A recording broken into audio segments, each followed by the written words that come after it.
इसको आज हम ये पोएट्री में फर्स्ट चैप्टर में कुछ लाइंस लेके आए हैं, क्योंकि कल बोर्ड एग्जाम है।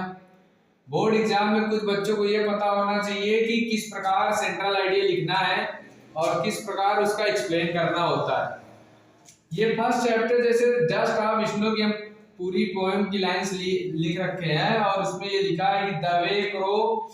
shook down on me, the dust of snow from a hemlock tree has given my heart and change of mood and saved some part of the day I ruled। इसी प्रकार पूरी poem नहीं रहेगी, आपको केवल central idea लिखने के लिए इसी प्रकार ना चैप्टर्स नेम दिया रहेगा। अब जब आप किसी भी पोएम में सेंट्रल आइडिया लिखेंगे तो उसमें का फर्स्ट जो लाइंस लिखेंगे उस लाइंस को लिखने का सबसे पहला तरीका है कि the central idea of this poem. This poem के बाद आपको तुरंत चैप्टर का नाम सिंगल कामा के अंदर लिखना होगा और सिंगल कामा से जब लिखने के बाद उसके बाद लिखेंगे एंड कंपोज्ड बाय, यानी कंपोज्ड बाय का मतलब होता है किसके द्वारा वो कविता रची गई है, तो जो भी इसके कवि रहेंगे उनका नाम लिखना होगा। अब जैसे ये लिखी गई है, अब सेंट्रल आइडिया में लिखना क्या होता है? सेंट्रल आइडिया में लिखना होता है कि जो लाइंस दी गई उसमें का भाव क्या है। जैसे लिखा है the way A crow shook down on me the dust of snow, कोई कौवा है जो किसी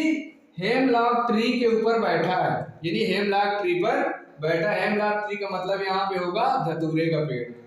और उसी के नीचे हमारे कवि सर रॉबर्ट फ्रॉस्ट खड़े हुए और वो दुख की अवस्था में खड़े हुए, दुख की बातों को लेकर के स्ट्रेस है। कौवा जब उस पेड़ पे बैठा रहता है तो अचानक उस पेड़ की टहनी क्या होती है, हिलने लगती है, जिस पर बर्फ के कण लदे हुए होते हैं, बर्फ लदी हुई होती है। और जैसे ही बर्फ कवि के कंधे पर गिरती है, कवि के शरीर पर गिरती है, तो कवि का मूड क्या होता है, हैज गिवन माय हार्ट, मेरे दिल को दिया, मेरे हृदय को दिया है चेंज ऑफ मूड, यानी मेरे स्वभाव को बदल दिया गया। जैसे मेरे दिल को बातें आई या बर्फ के कणों का गिरना फील हुआ तो मेरा मन मस्तिष्क बदल गया। एंड सेव्ड सम पार्ट, और मेरे दिन जो उस दिन के कुछ बचे हुए भाग थे वो क्या हुए, खराब व्यतीत हो रहे थे, वो अच्छे में बीतने लगे। कहने का मतलब है कवि ये समझाना चाहते हैं कि हमें अपने जिंदगी के कोई भी पल, कोई भी समय अगर किसी बात को लेकर के स्ट्रेस हुए हो या दुख में व्यतीत कर रहे हो तो हमें पूरा समय